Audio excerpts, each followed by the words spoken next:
We'll even invite the DPP, Ministry of Justice. And they will come because they are public servants and they believe in justice. So they will come and they will send a representative. So when we have all of us on a panel session, Lori high table, after then we have a mini concert. It's just to show that we all are aligning with the spirit and then the idea of that Mohbad must get justice, because it's just like Mohbad is now a poster boy for quest for justice and for domestic violence to be reduced, for, just like even Naramali said, business war. Okay, how can we tone it down? How can the business war become a business-friendly disagreement? Come at the level war. Because the war, come at the call me. It's just to make a society better, because in that for you war, they are calling low against one. Nígbà tí ó wá ẹ̀mọ̀ pé ó dà pé kí ọ̀gbá ọ̀kan ẹ̀jẹ̀ má bínú Mr. Yomi fẹ́ sáré interject ń fẹ́ pín ní nǹkankan tí ẹ lè sọ kún ọ̀rọ̀.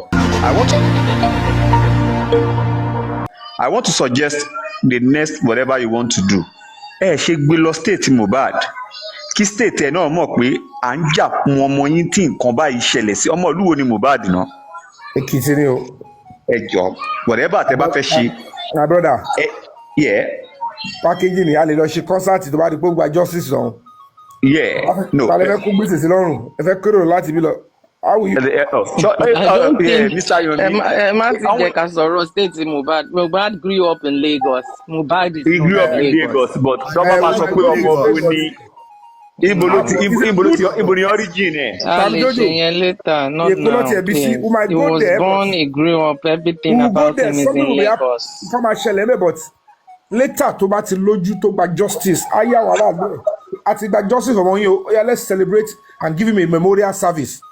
Àyàwó fẹ́ ṣe memorial service fún ó tún máa lé náà, but we just I do something in Ekiti, but not ẹ obi ẹ má jẹ́ parọ́ fún yín, wàhálà máa pọ̀. The travelling omo stress yẹn àmì lè káyà sókè o. Thank you, Mr. Yomi. I would like to go off the. All right. Thank you so much. I appreciate you. So let's look at the Mohbad symposium. The government will support that these people, the public, are still hell-bent. As an NGO, we have right to do that. A Mohbad symposium. So instead of a concert, let's do a Mohbad symposium, and then a Mohbad symposium and press conference. So we'll talk with the press. We have a symposium. So I will draw the map and share with everybody. When we fix the date and the venue, about confirm venue, I'll also obey.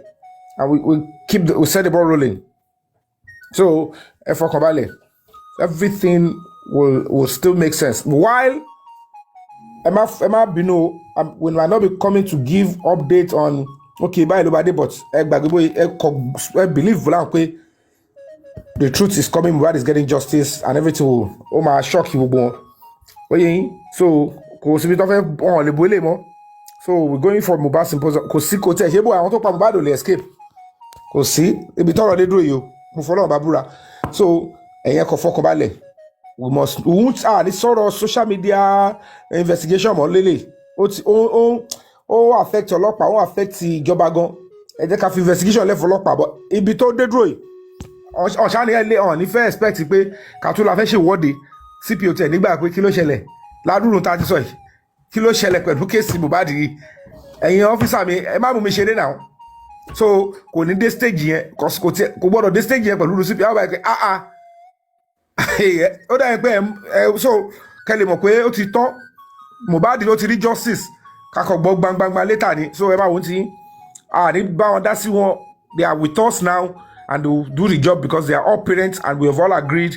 So ẹ má wọ́n ti ẹ jẹ́ ká máa ṣe tiwa lọ. Let's talk on the Mohbad symposium and how we can educate ourselves on to live a better life. Then if concrete updates tó bá wá àjàwọlé àtúpadà àtúmáṣe tiwa lọ, and we are closer. So God bless Nigeria, God bless Lagos State, and God bless every justice fighter out there. And if you read about àwọn ọmọ wọn ò ní sọnù o, wọn ò ní ṣíyìn o, wọn ò ní ṣíyìn ọ̀dà tó. Odogu. Hey, Mama Joke, I love you, Mama. Odogu, justice for Mohbad. Mo kí gbogbo panelists o. Bọ́dá láti ṣẹ́ wà ojú yín dán. Ṣàlàáfíà ni. Alhamdulillah. keep your head high. We love you. Ẹ ṣé àná. Ọlọ́run akọrin. Yes, sir. Mommy be renewed.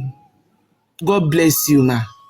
In fact, abiyamọ ni n tó wà nínú ọkàn mi lẹ sọ. Because èrò àwọn ẹni bí ni pé kó ṣe èèyàn kan léṣe sí ọ̀tá Yomi lọ́rùn tó bá jẹ́ pé concert yẹn ni wọ́n ṣe lánàá ni. So the idea of concert yẹn ẹ bá wa parẹ́ for now. Tí Mohbad bá gba justice, a lè pe gbogbo àgbáyé fún concert yẹn. Symposium tí sister Teniola sọ yẹn, that is a better one. Mohbad symposium. Yes, Mohbad symposium. That is so marvelous. Turn up. Yes, that one is better. So that concert, ẹ jọ̀ọ́, ẹgbẹ́sẹ̀gbẹ́ kan, ẹ ṣé gan mọ́ mi bírì inú abiyamọ gidi nìyí. Inú mi dùn bí mo ṣe gbọ́ tẹ́ sọ̀rọ̀ yẹn báyìí. Inú mi dùn gidi ni pé yes, wo abiyamọ. But ibi tẹ́mi ronú sí ni kó má bàa ṣe jàǹbá fún wọn. Ibi táwọn náà dẹ̀ tí wàá gbé sí àwọn fún ìpè bóyá ọlọ́pàá ò ní grant ẹ̀, but still the same thing. A fẹ́ concert for now. Tábà ti gba justice fún Mohbad tó ti mú ẹni tó pa Mohbad. Àkólú àkójọ àkó gbogbo ẹ̀ ń gbà yẹn. Bless you so much. Mo jẹ́rìí ìyá mi. Òṣèlú ìṣọ́ máa ń flow ni. Thank you so much. Odogu justice for Mohbad. Thank you. Kọrin fún mi. Ó ti kọrin ìfẹ́ wà láìfo lórí ẹbí sílẹ̀ ẹ̀jọ̀ torí Ọlọ́run. Tí wọ́n bá tún kọrin lórí platform olórí ẹbí sí ìgbà ẹ̀ lọ́tún bá sọ pé ọ̀rọ̀ olórí ẹbí tún wọ́n sẹ́gbẹ̀ẹ́ wá jẹ́ nkọrin ẹ̀. Àwọn olóòtú lórí ẹbí. Àjọ o, ẹbí olórí ẹbí lẹ̀ o. Olórí ẹbí ò fẹ́ wàhálà o, ẹjọ́. Ọlọ́run á fún wa ṣe. Ẹ ṣé gan nílé, God bless you. God bless you for all what you do. Kì í ṣe pé bóyá Mọ̀mí Jókèm, kì í ṣe pé bóyá ni Mọ̀mí Jókèm, thank you ma. Ó yẹ yín mà.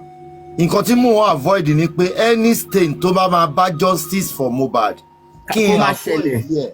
Tí bá fẹ́ jà, màá mọ̀ pé jà ni mo fẹ́ jà. Mi ò ní kó justice for Mohbad dání kí wọ́n máa fi jà. Bí ẹ pé mo ń bá justice ọmọ yẹn jẹ́, ẹ ti get. So tó ẹ̀ ń ṣe máa avoid. Ẹni bá fẹ́ bá mi jà, kán ní sùúrù. Àsìkò tínú mi ń dùn lórí iṣẹ́ tí Yomi ṣe lọ́wọ́lọ́wọ́ yìí. Tó rí ìlífù mi èmi gan. Ẹ rí i pé mi ò ń sọ̀rọ̀ bíi tẹ́lẹ̀ mọ́. Àbí ọ̀rọ̀ wa gan dínkù. Ẹ ti get. Tá máa ṣe show 7 hours lórí ìjókòó tó jẹ́ pé the same thing náà la máa sọ.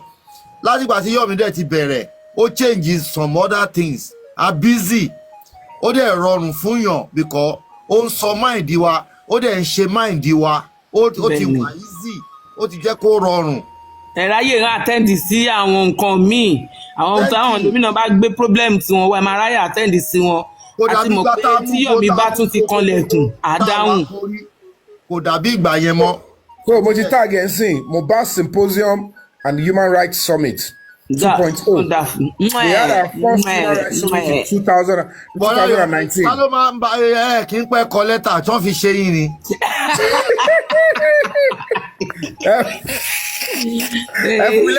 Ẹ fún mi lẹ́rìí kí tó ń fèsì. Ẹ pẹ́ kọ lẹ́tà fẹ̀rẹ̀fẹ̀rẹ̀ báwo ti mú pen and paper ti kọ lẹ́tà. The point. Ó ń pẹ́ Yomi máa kọ lẹ́tà kíákíá nìkan ọwọ́ ń ro. Ilẹ̀ wò pé lẹ́tà is technicality when you are writing to address a situation. Tó o bá ti like irọ́ àgbékalẹ̀ máa fast. Ọkọ̀ jẹ́ pé kò kí rọrùn. Ìgbà míì mo lè bẹ̀rẹ̀ báyìí. Brain ni àwa kò ní supply. Màá kọ́ mú fóònù báyìí, màá kọ́ bẹ̀rẹ̀ sí, mo lè kọ́ bẹ̀rẹ̀ sí gbọ́ mẹ́sẹ̀gì Kúmúyì àbí kí n bẹ̀rẹ̀ sí play orin. Ó kọ́ máa gbá mi nídìílé ẹ̀kan ní gbùrù. Mo type tó kù nìyẹn, ó dẹ̀ pé tó bá ti pé báyìí tó bá ti gbé wá, mo ṣe máa ń kọ script náà nìyẹn. Ẹ bá gbogbo àwọn story mi mo ń kọ́, èmi mo ń develop ẹ̀. Ó ti yé yín. So ẹ̀bùn ni and then experience. It's not something that came through this time. Ọlọ́run máa bá mi dúró tiẹ̀. So the bá ti pẹ́ pé ṣe fún mi, the bá ní ọ̀dọ̀ bá ṣẹ̀yìn. Ẹ kò ṣàlàyé fún mi. We got you, we got your back. We got so your back. So we're going to be having it, Mohbad Symposium and Human Rights Summit 2.0. Let's go there. We're going to be giving out the dates and the time very shortly. At the alone, we have some funds available. So we're going to get the hall, pay some certain things, and then we'll go. So, and then, because this is now the real justice for Mohbad. So, We appreciate the government. We appreciate the director of public prosecution. We appreciate whatever they have done. But of course, we are the public. And the public will not, we are not going to run away from government institution. They need us. And we cannot allow criminality to be given a leeway in our society. Lè máa sọ pé okay, ìjọba gbogbo so kọ́ máa pààyàn ká pààyàn máa ní leeway ká dákẹ́ ready láti take a grip on your country nìyẹn state. There is no room for that. So we will work with the government. We will appeal to them where we need to appeal to them. We will even be friendly with them where necessary to let them know. Àfi tó bá jẹ́ pé nǹkan mi lẹ́ ń ṣe pẹ̀lú ìjọba o, tó bá jẹ́ pé justice lẹ́ fẹ́ máa deliver. Èyí tá à ń bá lọ yìí, ẹ jẹ́ àpadà sí ojú ọ̀nà justice tó máa yé gbogbo wa. If not ni, èèyàn kò lè fẹ́ lẹ́dàá tèmi sí o. Ẹlẹ́dàá ọmọ mi rẹ̀ lè wá rú àwọn kéèsì kan báyìí. Sorry God. Wọ́n náà fẹ́ bá Mr. Yomi sọ̀rọ̀ o. Wọ́n ń gbọ́ yín, Mr. Yomi ń gbọ́ yín o. Ó fẹ́ kí Mr. Yomi wọ́n sùn bàbá Mohbad àti ìyá Mohbad àti Blessing. Kọ́lá kí ló dé? Kọ́lá kí ló ṣẹlẹ̀? Àwọn ará òun ni. Àwọn ọ̀rọ̀ òun ni. Ẹ ṣàtì ẹ̀ láìkì kí Yomi ní àlàáfíà kó ní breathing space. Bó ti yé yín àwọn tiwa kọ́ ló pè àwọn ará òun ni. Okay. Àwọn onípátá pupa ni. Àwọn onípátá pupa jẹ́ ẹ jọra yé o. Wọ́n fi ṣe yín ni.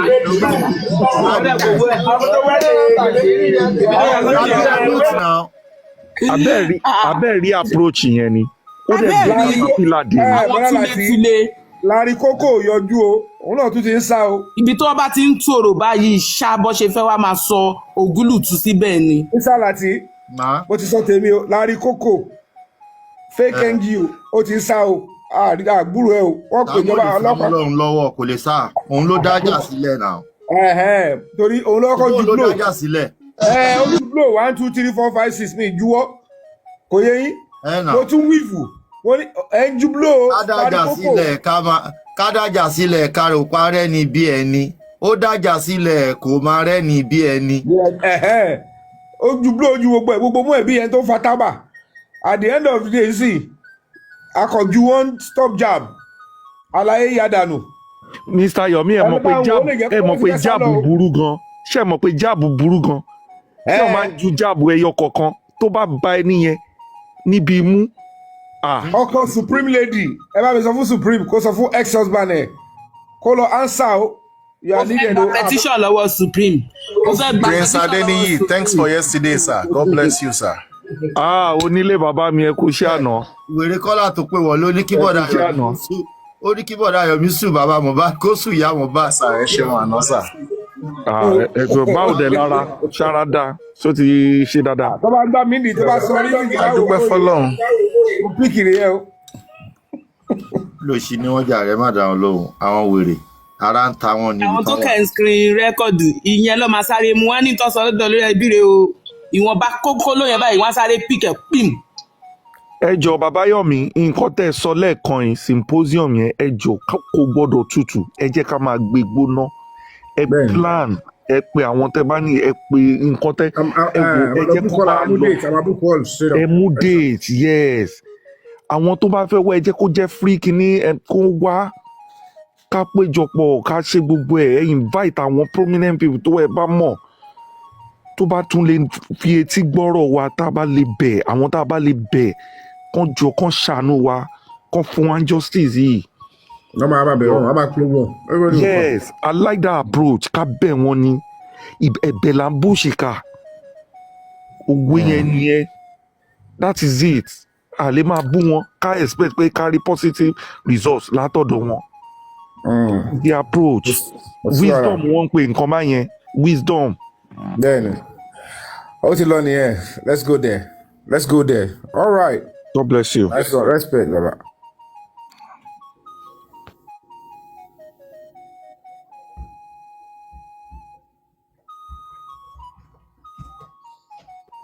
Let's go WhatsApp, everybody, please.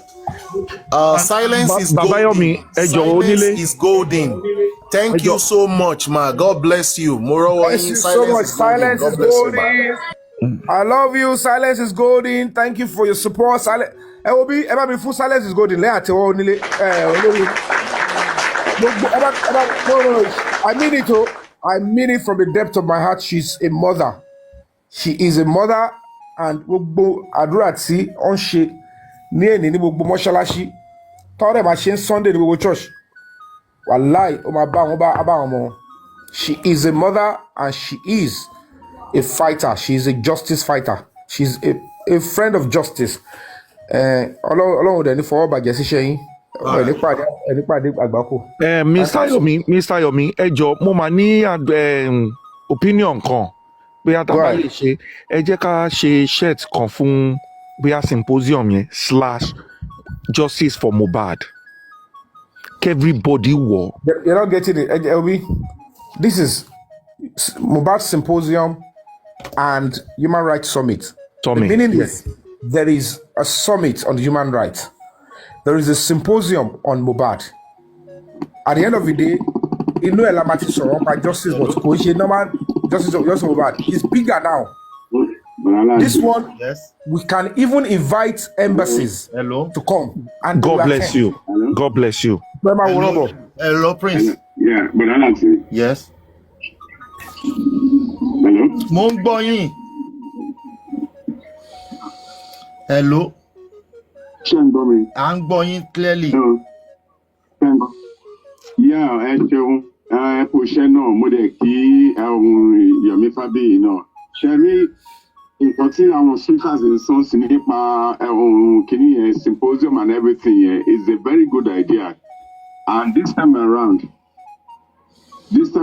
I want to encourage Yomi that he should get corporate organizations and some other humanitarian NGOs. He should get them involved. So this symposium or whatever, rush, it should be well packaged so that I want more weight EBT or opinion Mohbad to assist society as a whole. Even the state will now be supporting his own idea that yes, they are bringing something through this channel. It's a very good idea. If yes, they should try and have a symposium or whatever. Now, the name of Mohbad will be incorporated into it. So he should try and speak down. I'm a rush. At least the idea has come now. He has gotten a very good topic, a title for it. Then he should try and work with organizations, NGOs, and other corporate bodies for sponsorship. And they will be willing to, everybody tell them one saying, I'm saying, I will say, yes, Mohbad is now coming to get justice. And I believe people will support that idea. Date will convenient. Thank you very much. Answer last on you. Let's look for a date in April, May. Hello, I'm going. Hello. Bonile. Èmi tí ẹ fẹ́ suggest tẹ́lẹ̀ náà ni pé after Ramadan ni that will be April. Date wo ni after Ramadan yẹn? Date wo yẹn? Ramadan a máa ṣe Ramadan ni towards ending of March. Yes, April will be okay because kò tún gbọ́dọ̀ pẹ́ jù. April will be okay by then. Ṣé o pé by then wọ́n á tún ti ka result autopsy ní inquest ní March 14. Wọ́n á ti kà á so wọ́n á lè hard ẹ̀ mọ́ gbogbo àwọn documentary tó máa lò ní symposium. Wọ́n á lè hard ẹ̀ mọ́ gbogbo ẹ̀. Okay, let's look at. So wọ́n á ti mọ outcome of the private autopsy results. Wọ́n á lè hard ẹ̀ mọ́. Maybe first week in April. Okay. Yeah. Bóyá tí kí àwọn tíìmù break the silence. Kí wọ́n jọ jókòó kọjọ. Ṣe meeting yes. Date la kàn nídìí a máa lọ ṣe date la kàn fẹ́ jọ agree. Date tẹ́gbọ́n last Sunday. First week in April will be okay. Maybe first weekend. Only first week in April. Yeah. So weekday or weekend? Weekend. Let it be weekend, Saturday. Weekend. So that organizations, bodies can have time to come. So we're looking like April 12 then? Yeah, first week. Yeah. First weekend. Yeah. April 12. Yeah, that's better. That's mid-April. Yeah, so the second week of April. That is better. Oh. Okay. Date will be first Saturday. Eh? First Saturday in April. Date one year, no? First Saturday in April, that's 5. 12 better. Then okay, 12 is better. 12 is better because unlike our embassies, the embassy, you must give him at least a month notice if you want either any of your ambassadors to attend, because calendar I'm full by for March. I can guarantee that.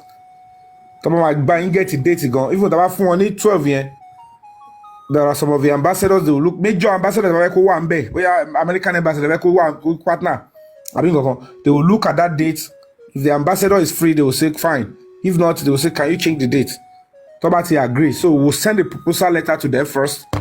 So the first thing is to notify them what we want to do, and then ask, is the date convenient for the ambassador? So that's okay, to calendar good. To change it, we'll look for another date, but hopefully, so and we have enough time to involve everybody, including the Ministry of Justice, the Commissioner of Police. Everybody will be there. They will send representative, but we're going to be having a good time. And Mohbad will become a case study, so that while he's on his path to getting justice, and every other thing so let's go on that. I'm so happy for this. I'm so happy for this. April 12th, we are good to go, right? Tentatively, yeah. April 12th, okay? Yeah. Easter. Easter. April 12th, Easter Lobos in OTO. Easter Sunday is 20. Easter is towards ending. Yes, Easter is 20. 12th is before Easter. So we are good to go. 12th of April is not Easter. Good Friday. Good Friday is 18th. Only Saturday is 19th. Easter Sunday is 20. 12th is Wednesday. Comment section.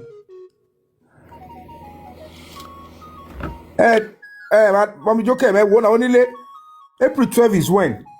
Phone me Montani. April 12th. April 12th is not Easter.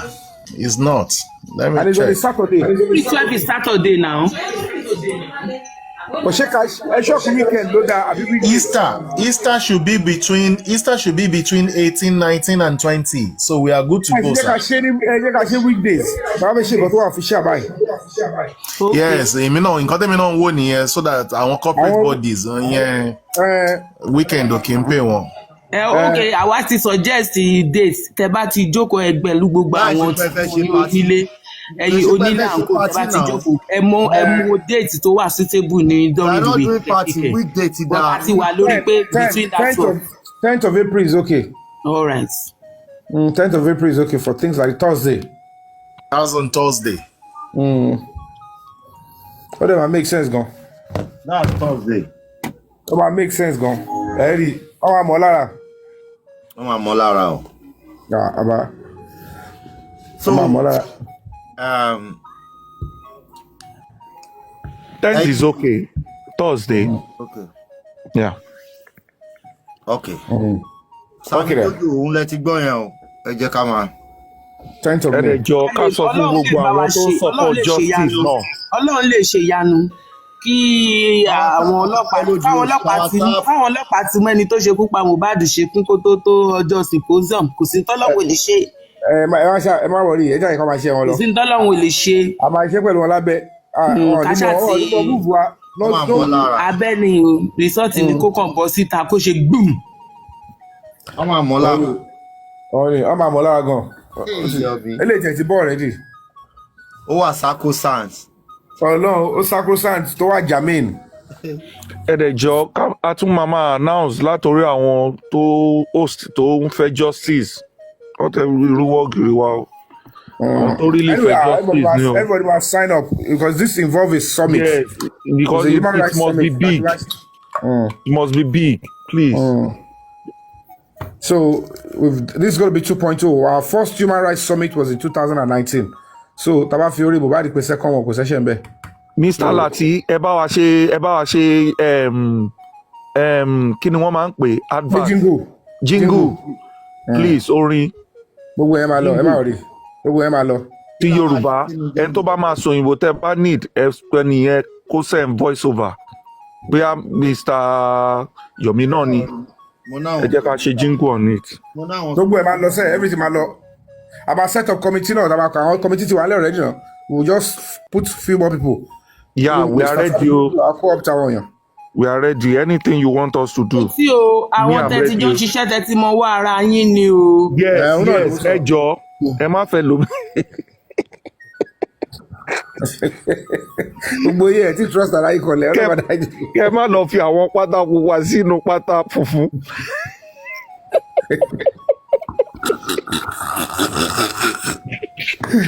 Wọ́n rà láti ọ̀tọ̀ ni tó ṣẹlẹ̀ ní kọ̀wádì lánàá ọ̀tọ̀ ni tó gbé síta wo ní. I'm telling you olúwa lórí social media ìwé ìfàyọ̀mí tẹ́ bá rí nǹkan tí mò ń gbọ́ ní ìdájí tẹ́ bá rí nǹkan tí mò ń gbọ́ ní ìdájí. ẹ obi wọn wá ń bà mí nínú jẹ́ mọ́ bí ìbáyìí náà bọ́ ṣe ń gbé wá nínú ìjọba padà fún wọn. ẹ máa káyọ̀ sókè ní ṣé mi jẹ gbèsè báyìí.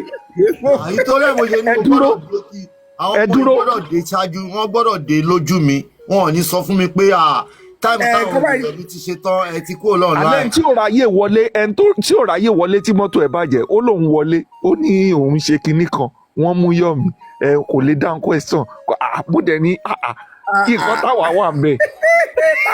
káàlá sísá gbádùn ẹ rí táwọn fomi jó tó rọrùn pẹ̀lú àwọn tó ṣe investigation Mohbad. ẹ tiẹ̀ máa sọ gbogbo wa la wà ń bẹ̀ throughout the whole world ẹ mọ àwọn tó join láti UK ní US throughout the whole world tá à ń wò live. ó ní ká CP ní ẹ lọ kó fóònù wá mo kọ́kọ́ fọ́ sára pé ká lọ kó fóònù a tún set up wá níbi níbẹ̀ làwọn ẹ̀gbọ́n ti wá wàhálà ti dé. ṣe bá rí gbogbo ẹ̀ tá a tún sọ fónílé pé kó lọ kú làwọn tó wà ń ta dáhùn pé kán lọ káwọn àdáhùn kan má sí. ó tún sì ní wọ́n mo kọ́ báyìí pé ẹ fura pẹ̀lú àwọn àtàjọ́ ń ṣe TikTok yìí o ẹlòmíì àrò ló wà o ọ rí pé wọ́n ń tọ́ kámẹ́rà ẹlòmíì wọ́n ṣe ní apá kan lẹ̀ wọ́n fi fóònù apá kan wọ́n gbé fóònù sápá kan kejì pé ṣe o ní TikTok account ó yá login yàwó òun lè bẹ́ẹ̀ ni wọ́n tọ́ bá wa ta lórí gbogbo kìíní yìí o wọ́n fi fóònù tọ́jú ẹlòmíì ni o.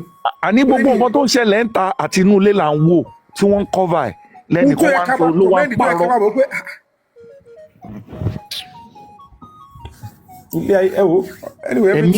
ẹ̀mí èṣù kan gbénú àwọn kan ni wọ́n kàn fi èṣù ṣe pé èṣù làwọn máa sìn. a mọ̀ lára náà a mọ̀ lára.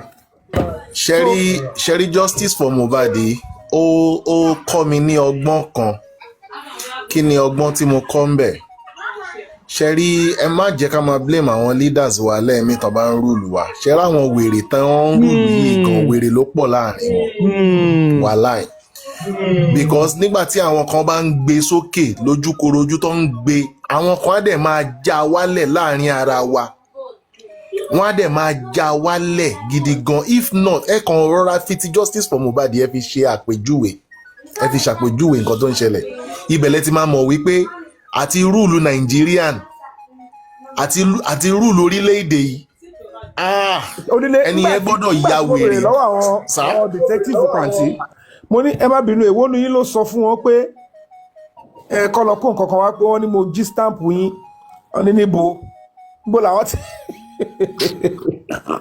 láwọn rọra dáradá irọ́ báwọn ọmọ secondary school lè máa pa. ẹ jọ sà Mr. Onílé ṣe ẹ̀gbọ́n kan tí kí ni former president sọ ni mo ti gbàgbé orúkọ ẹ̀. Babangida wo no mi ò sọ̀rọ̀ ọ̀daràn yẹn jàre àní president àná kí Tinubu tó wọbẹ̀ yẹn. Buhari ẹgbọ́n kan tí Buhari sọ ń gbà yẹn ni ó ní màálùú tó ń darí ó lóyún sì ju ọmọ Nàìjíríà láti darí lọ. láì Buhari sọ bẹ́ẹ̀. wọ́n ní èmi ń ṣe Olúwọlé èmi ń gbé mo báyìí pé àrífín pọ̀ gan-an mo wá wò pé sáwọn èèyàn tèmi bá ṣe justice lè ó dẹ̀ wò sùsùn worú èmi. wọ́n ní Yomi ní fake NGO. ẹni tó ní fake wá mo ti gbé wèrè lọ sí police station sí kó wá lọ gbogbo abámugàrí ẹ̀ kó lè wọ bóyá kirikiri ló fẹ́ ní àbí kò yìí torí mo ti jẹ́ kó yà yẹn eléyìí gbọ́dọ̀ ó máa lọ o.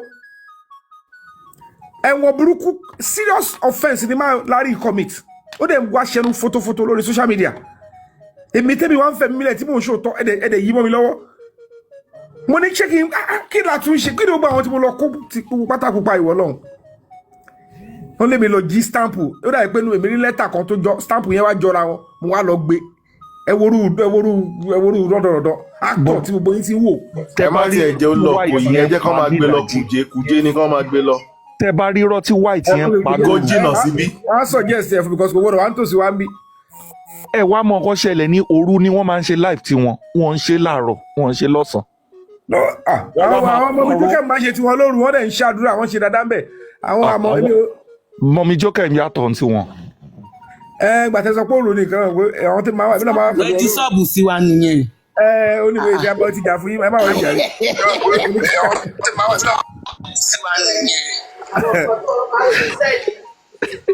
Mo ti jà fún yín jà rí ìyá mi tó dáa jọ wà á pọ̀ ní kó wáyé pé mi gbogbo ni kí ló bá pa àwọn ọkùnrin àjẹ́ náà oṣó. Mọ̀mí Jókè mo máa ń wà lórí program titi yín night vigil àwa máa ń ṣe lẹ́yìn máa ń ṣe àwọn kan máa ń ṣe.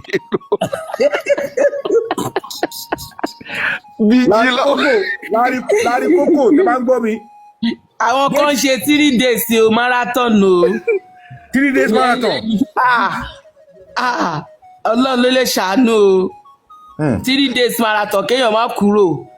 ẹjọ mo fẹ́ bẹ̀rẹ̀ buwa ni o àti mú date o 10th of April 2025 Mohbad Symposium and Human Rights Summit 2.0 ẹ jẹ́ kí gbogbo wa turn up o. ṣáà ní jẹgbẹgìrì àtàmàlà. òsì tẹfẹtẹ gẹ ẹ má wọrí ẹ jẹ́ gbogbo wa wá o. This is going to be of international standard and we're going to be using the human rights institution, the community to discuss Mohbad's matter. So it's a human rights summit, but we're going to be putting it our target on Mohbad Symposium, and we'll discuss all his case and Ibilokusi, expert analysis and everything, and people are going to be seeing it. Oh, yeah, could just 2 days event, but we can always do it for 1 day. So whatever the 2 days, I will speak with those experts. We'll see. We are day for Mohbad Symposium, the second day, the Human Rights Summit. Either way, we'll let you know. But let's keep our fingers crossed. 10th of wọ́n dẹ̀ ti sọ sí ànípẹ́ rí lẹ́tà ń ta ẹ̀wọ̀n ànípẹ́ rí lẹ́tà ń ta ń sìn.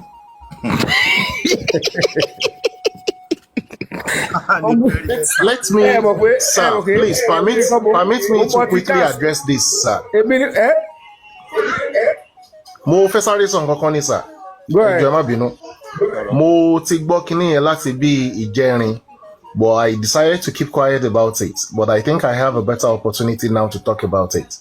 Now, ó ṣẹlẹ̀ wípé program tá a ṣe parí ní àná yẹn, Mr. Yomi. Okay. You created a WhatsApp group for the ESCO, the planning committee, tí wọ́n plan lórí program yẹn. Okay. Now, àwa lọ sí birthday party kan, which is Omo Success. That night happens to be the night tá à ń ṣe conference call lórí platform yẹn, lórí WhatsApp group yẹn.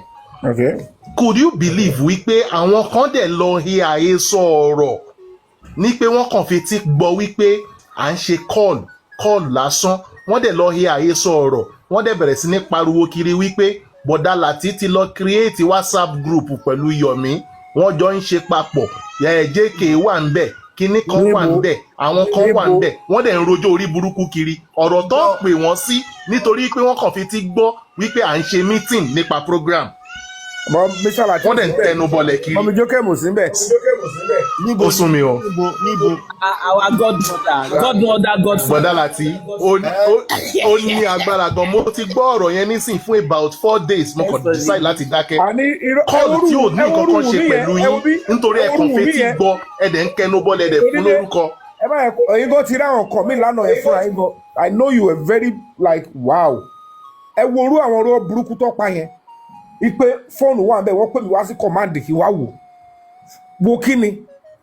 Ẹ wo orú burúkú yẹn. Ẹ bá wo orú ọmọ gay yẹn tí mo pé bàbá manipulator ni. Ó ní mi tún block òun irọ́ ni. Torí wò pé kí lòun lè fi sọ pé káwọn èèyàn ti attack ẹni yo. Wọ́n kàn máa jókòó tó bá ti fa cocaine àbí tó ti fa gbó wọn yẹn.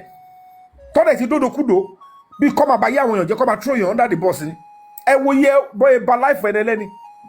Tó bá ti ní kankan tó ṣe pẹ̀lú wọn báyìí, àwọn ilé máa sáré yí irọ́. Àwọn ní tíátà àwọn tó dẹ̀ àwọn míwà bẹ̀ pẹ́pẹ́ tó tẹ̀lé yẹn ìwà wọn nìyẹn naturally. Tó bá tún rọ́pọ̀ báyìí ẹ wú báyìí pé ṣé wọ̀ yìí style wọ̀ yìí àwọn èèyàn dẹ̀ ń láìkì ẹ níta ó dẹ̀ ti fẹ́ ba yéèyàn jẹ́ pẹ̀lú rọ́. ẹ wo bí ọ̀run gan mi ìrọ̀bọ́ ọlọ́run gan máa ráyè àti dájọ́ ọlọ́run kan máa kọ synopsis lórí gbogbo wa ni gbogbo àwọn tó kó wáyìí ẹ jẹ́ kó máa ẹ lọ sí tọ́lẹ̀ ẹlẹ́dàá iṣẹ́ ọwọ́ yín bá ti gbé yín lọ bọ́ọ̀lù ṣe máa dájọ́ nìyẹn synopsis ló máa fi dájọ́ gbogbo wa torí tó bá ti Nàìjíríà kò lè dálẹ̀ kankan synopsis ló máa fi dájọ́ wa. All right. Labi, do you have anything to say? Ẹ káàsán kí gbogbo ilé. A kú ìfọ̀mọ́ ènìyàn ṣe, a kú justice. May God be with every one of us that is fighting for justice in truth and in fairness. And I appreciate Mr. Yomi. Well done. It's quite unfortunate that I tried hard to meet up, but I couldn't due to unforeseen circumstances on justice for Olatunji. But so far so good. I believe God is leading the way on justice for Mohbad. Ibi tó ti bá wa dé á bá wa parí ẹ̀ láyọ̀ àti àlàáfíà. Ní sinmi àdẹ̀ní ṣàárẹ̀ lórí àti wá justice. The reason why we're looking for justice is because of our future. It's because of posterity. It's because of a betterment of our community, of this country. And I believe God will give us that justice we are looking for. If we do not relent, if we do not look at side attraction, if we are focused, we will get there. We will get the justice. Justice is sacrosanct. Thank you very much. God bless you, Mr. Yomi, and God bless every justice supporters, both home and abroad. Gbogbo ẹ̀yin tí ẹ ń fi orí ṣe, tẹ́ ń fi ọrùn ṣe láti pé kí a get justice. Gbogbo ẹ̀yin tẹ́ ń fara gba èébú, tẹ́ ń fara gba ọ̀rọ̀ lórí pé kí a get justice. Ilé àtọ̀nà yín ò ní bàjẹ́. Gbogbo àpò tẹ́ ti ń mówó náà, àpò náà ò ní gbẹ o. Ọlọ́run á máa bùkún yín ní ọ̀nà àrà, ní ọ̀nà ìyanu. Gbogbo bẹ́ bá ṣe ń lù ó máa dún. Gbogbo ibi tí ẹ bá kọjú sí fún oore, ọ̀run máa ṣí, ilẹ̀kùn ọ̀run máa ṣí. Orí Mohbad á máa ṣí ọ̀nà fún gbogbo àwọn tó ń wá justice ní òtítọ́ àti ní òdodo, because I believe Mohbad spirit is not at rest. Yes, he's looking at everybody that are looking for justice in truth and in fairness. Is watching, and Mohbad á máa pèsè fún everybody. Àròyé TV rèé, ẹ láìkì, ẹ subscribe, kẹ́ ẹ sì máa follow. Òkè la wà téńté.